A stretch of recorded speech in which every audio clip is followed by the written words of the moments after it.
Bismillahirrahmanirrahim. Assalamualaikum warahmatullahi wabarakatuh. Nama diberi Muhammad Ishraf Najam Abdul Rahman. Okey, baik. Hari ini saya akan menerangkan berkaitan tentang tugasan saya, iaitu membentangkan berkaitan tentang surah Al-Kahfi ayat 83 hingga ke 91 insya-Allah. Seterusnya saya menggunakan pada slide ini saya menggunakan tafsir surah Al-Kahfi Syekh Muhammad bin Saleh Uthman serta tafsir Ibnu Katsir. Okey, baik. Jadi ini pada slide seterusnya bermula daripada ayat 83. Okey. Start daripada makna kalimah iaitu wa yas'alunaka. Okey. Wa yas'alunaka merujuk kepada kelompok Yahudi yang menguji kefahaman kaumnya. Mereka mengajukan soalan ini kepada Nabi Muhammad SAW bukan untuk mencari kebenaran tetapi menguji kerasulan baginda dan memastikan kesahihan dakwahnya. Seterusnya an Dzil Qarnain, iaitu tentang seorang raja yang disebut dalam sejarah. Yang dikhabarkan pernah sampai ke tempat terbitnya matahari dan tempat terbenamnya. Dia adalah pemerintah yang Allah berikan kekuasaan di timur dan barat. Seterusnya, Qul sa'atlu alaikum. Maksudnya, Allah memerintahkan Nabi Muhammad SAW agar menyampaikan kepada mereka yang mana aku akan bacakan kepada kalian sebahagian daripada kisahnya, iaitu bahagian yang memberi manfaat dan mengandungi pengajaran, bukan keseluruhan riwayatnya. Seterusnya, zikran, iaitu bermaksud kisah yang menghidupkan jiwa dengan ibrah dan keimanan, bukan sekadar catatan sejarah tanpa arah tujuan atau manfaat. Okey. Seterusnya, syarhul kalimah pula. Okey, nak katanya ayat ini menerangkan bahawa Allah SWT menjelaskan sebab orang Yahudi menyuruh Quraisy bertanya kepada Nabi Muhammad SAW tentang Zulkarnain sebagai ujian untuk membuktikan kenabian baginda. Para ulama berbeza pandangan tentang maksud Zulkarnain. Ada yang mengatakan kerana beliau mempunyai kekuasaan yang sangat luas sehingga meliputi timur dan barat. Okey, baik. Slide seterusnya membicarakan tentang ibrah dengan tadabbur. Okey, jadi ibrahnya ialah ayat ini menunjukkan bahawa Zulkarnain ialah contoh pemimpin adil dan bijaksana yang menggunakan kekuatannya untuk kebaikan. Ini mengajari kita bahawa kepimpinan sejati perlu berdiri atas takwa dan akhlak. Seterusnya, tadabbur. Ayat ini mengajak kita berfikir bahawa sejarah perlu dikaji untuk diambil pengajaran dan ilmu mesti dicari dengan cara yang betul serta hati yang mencari kebenaran. Okey, seterusnya kita pergi ke ayat ke-84. Kita fokuskan kepada makna kalimah dulu. Yang mana yang pertama, makanna lahu, bermaksud Allah memberi kekuatan, kewibawaan dan kuasa untuk memimpin dengan adil. Yang kedua, fil ard, pemerintahnya tidak terbatas pada satu tempat, bahkan meliputi banyak wilayah. Yang ketiga, atainahu min kulli syai'in sababa. Maksudnya Allah memberikan segala bentuk kemudahan, ilmu dan strategi untuk mencapai tujuan dan menunaikan amanah kepimpinannya. Okey, dari sisi syarah ayat pula, ayat ini menerangkan bahawasanya Allah SWT telah meneguhkan kedudukan dan kekuasaan Zulkarnain di muka bumi dengan menguatkan pemerintahannya, memudahkan gerak kerjanya serta memberikannya kemampuan untuk mentadbir dan bergerak dengan kukuh. Okey, baik. Jadi ini dari segi ibrah pula. Kisah Zulkarnain membuktikan bahawa kepimpinan sejati dibina atas dasar iman dan keadilan.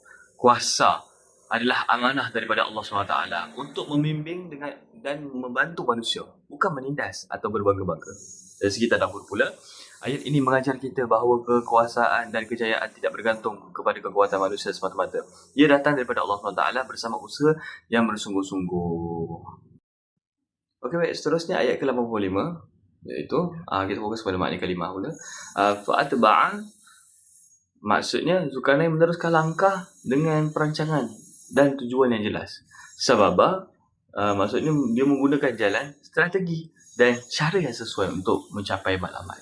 Dari segi syarhul ayat pula, ayat ini menjelaskan bahawa Zulkarnain mengikuti satu jalan tertentu, iaitu memilih cara yang membawa kepada matlamatnya dan mencapai tujuannya sambil memanfaatkan kekuatan, kuasa dan kemampuan yang Allah berikan kepada dia. Seperti mana ada orang yang tidak mendapat manfaat daripada nikmat dan sebab yang tersedia. Raja ini memperolehi faedah tersebut dan tetap berpegang pada jalan yang membolehkannya bergerak dan menempuh negeri-negeri untuk mencapai tujuan. Okey, baik. Seterusnya, dari segi ibrah pula untuk ayat ini. Ayat ini menunjukkan bahawa kemajuan dalam hidup memerlukan perancangan, usaha berterusan dan langkah yang teratur. Kejayaan tidak datang secara kebetulan, tetapi melalui jalan yang diatur dengan ilmu dan hikmah. Dari segi tadabbur pula, ayat ini mengajar bahawa seorang mukmin tidak berhenti setelah mendapat nikmat, tetapi terus berusaha mencari kebaikan yang lebih besar dan menggunakan jalan yang halal untuk memberi manfaat kepada manusia. Okay, seterusnya, ayat ke-86. Kita pergi ke makna kalimah dulu. Yang pertama, balagha maghribasy syams. Maksud sebenarnya, ia bermaksud Zulkarnain telah sampai ke tempat yang paling jauh di arah barat, iaitu lokasi terakhir yang kelihatan padanya matahari terbenam. Ia menunjukkan suatu kawasan yang sangat jauh dan menjadi tanda betapa luasnya kekuasaan dan jajahan Takluk Zulkarnain. Yang seterusnya, ainin hami'atin. Jadi maksud sebenarnya menurut Ibnu Abbas, ia merujuk kepada air yang hitam, pekat dan berlumpur. Maksud ayat ini ialah Zulkarnain melihat matahari seolah-olah terbenam ke mata air yang gelap dan berlumpur. Bukan kerana matahari benar-benar masuk ke dalam air, tetapi kerana pandangan dari jarak jauh membuatnya kelihatan seperti itu. Okey, jadi ayat yang ketiga pula. Bukan ayat ketiga, maksudnya seterusnya. Imma an tu'azziba wa imma an tattakhidha fihim husna. Maksud sebenarnya Allah memberi pilihan kepada Zulkarnain sama ada menghukum orang yang melakukan kejahatan atau berbuat baik kepada mereka yang berkelakuan baik. Ini menunjukkan sifat amanah, keadilan dan kekuatan kepimpinan Zulkarnain. Okay, dari segi syarul ayat pula, ayat ini menjelaskan bahawa Zulkarnain sampai ke barat bumi, tempat matahari terbenam, dan apa yang dilihatnya seolah-olah matahari terbenam di mata air yang berlumpur, iaitu permukaan air atau tanah yang gelap berlumpur. Berhampiran situ, beliau menjumpai suatu kaum. Allah SWT berfirman, adakah kamu menghukum mereka atau memperlakukan mereka dengan baik? Jadi maksudnya Allah memberinya pilihan antara menghukum atau berbuat baik kepada mereka. Ini menunjukkan kebijaksanaan dan keadilan Zulkarnain kerana beliau memilih cara yang paling adil dan sesuai dalam menguruskan kaum yang ditemuinya.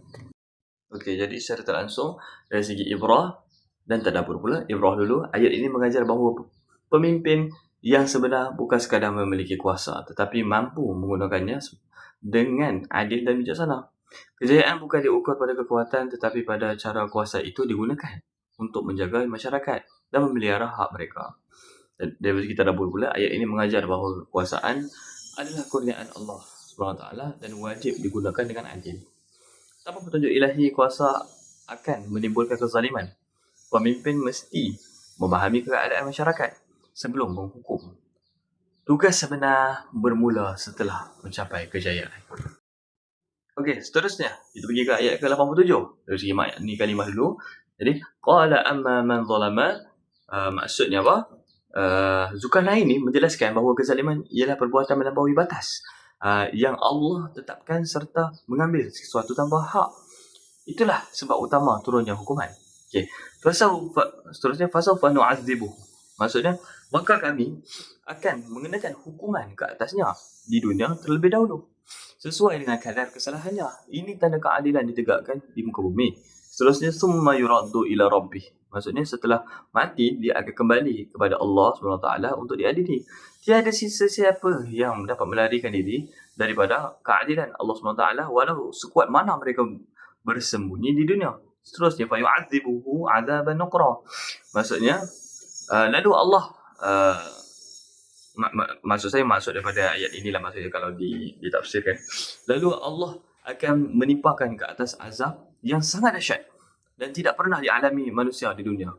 Itu balasan bagi kezaliman yang paling berat di akhirat kelak. Okey. Jadi kita fokus pada syarah ayat pula. Ayat ini menjelaskan bahawa keadilan Allah SWT itu jelas dalam memberi balasan orang yang berbuat zalim, terutama yang menyekutukan Allah SWT atau melakukan kejahatan, akan disiksa mengikuti hak mereka dan kemudian dikembalikan kepada Allah SWT untuk menerima azab yang pedih. Sebaliknya, orang yang beriman dan beramal soleh akan diberikan pahala yang lebih baik dan Allah akan memudahkan urusan mereka. Okey, seterusnya daripada segi ibrah pula, pemimpin yang adil tidak membiarkan kezaliman, tetapi tetap sedar bahawa pengadilan akhir berada di sisi Allah SWT. Mukmin sejati tidak angkuh dengan kuasa, malah sentiasa mengawasi dirinya kerana keadilan sebenar bermula dari hati dan dihakimi oleh Allah SWT. Seterusnya, tadabbur. Ayat ini menunjukkan bahawa hukuman di dunia hanyalah sementara. Pengadilan sebenar ada di akhirat kerana undang-undang manusia terbatas.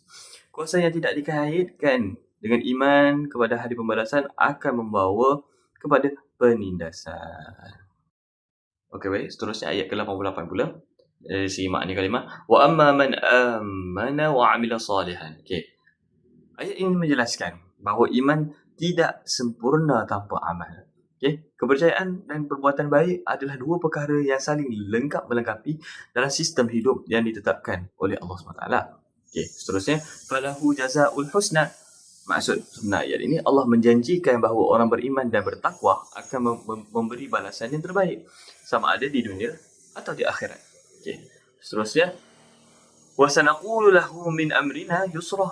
Maksudnya, ini bermaksud Allah akan melayan mereka dengan penuh rahmat dan kelembutan serta memudahkan urusan hidup dan agama mereka. Syariat Allah SWT seluruhnya dibina di atas prinsip memudahkan, bukan menyusahkan. Jadi dari segi syarul ayat kat sini, ayat ini menerangkan bahawa orang mukmin yang beriman dan beramal soleh akan mendapat balasan terbaik di sisi Allah, iaitu syurga dan segala nikmatnya. Firman Allah, seperti mana firman Allah, bagi orang yang berbuat baik mendapat pahala yang terbaik dan lebih banyak lagi. Surah Yunus ayat ke-26.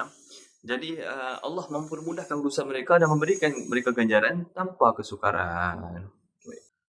Jadi secara tak langsung ibrah daripada ayat ini menunjukkan bahawa apabila iman disertai dengan amal soleh, Allah akan memudahkan segala urusan hambanya.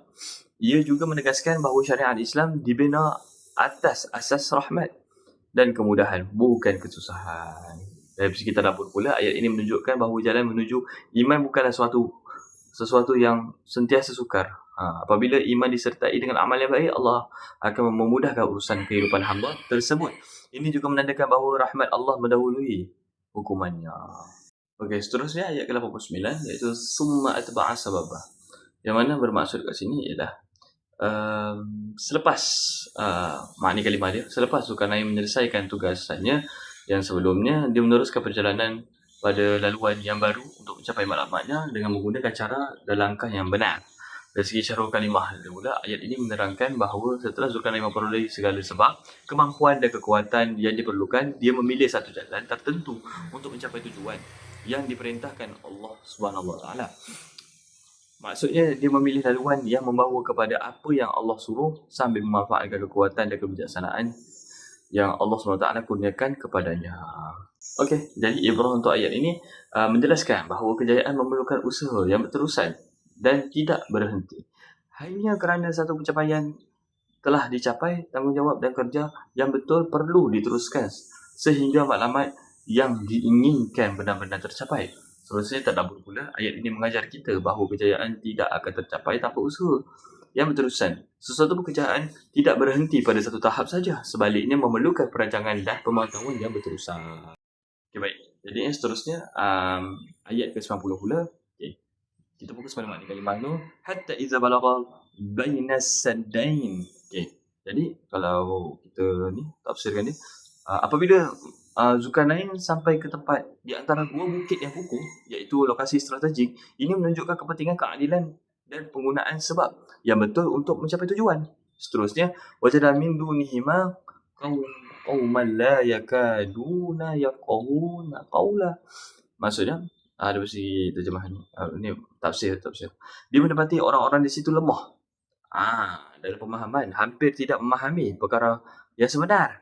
Keadaan ini memerlukan kebijaksanaan dan ketelitian dalam cara berinteraksi dengan mereka. Jadi dari segi syarul ayat kat sini apa dia? Ayat ini menjelaskan sehingga apabila dia ke tempat terbit matahari, iaitu tempat matahari muncul di ufuk, Zulkarnain bergerak ke barat mengikuti sebab-sebab yang membolehkannya sampai ke hujung tanah yang dapat dicapainya. Kemudian kembali timur mengikut laluan bumi. Sebagaimana sabda Nabi Muhammad SAW, Tuhan menunjukkan kepadaku bumi dan aku melihat timur dan baratnya tanpa menyebut utara dan selatan kerana kawasan itu bersalji dan tidak berpenghuni. Manusia kebanyakannya mengikuti matahari dari timur ke barat atau sebaliknya. Okey, jadi untuk ibrah dan tadabbur, jadi ibrah, ayat ini menjelaskan bahawa seorang pemimpin perlu menilai tahap kemampuan orang di sekelilingnya dan memahami kekuatan mereka sebelum membuat sebarang keputusan. Sesuatu tindakan yang bijak memerlukan pengetahuan yang mendalam dan perancangan yang teliti. Jadi tadabbur untuk ayat ini mengajar kita tentang kepentingan perancangan dan kesedaran terhadap tahap kemampuan orang sebelum membuat keputusan. Kepimpinan memerlukan pemahaman terhadap kemampuan masyarakat dan bertindak dengan kebijaksanaan. Okey, jadi untuk seterusnya ayat ke-91, makna kalimah ni kazalik. Maksudnya begitulah.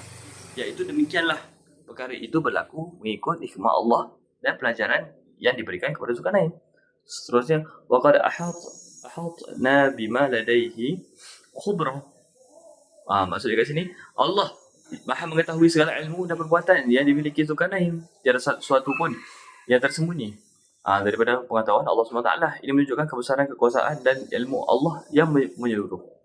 Daripada segi syarhul ayat pula, ayat ini menjelaskan demikianlah keadaannya dan kami mengetahui sepenuhnya tentang apa yang dimilikinya.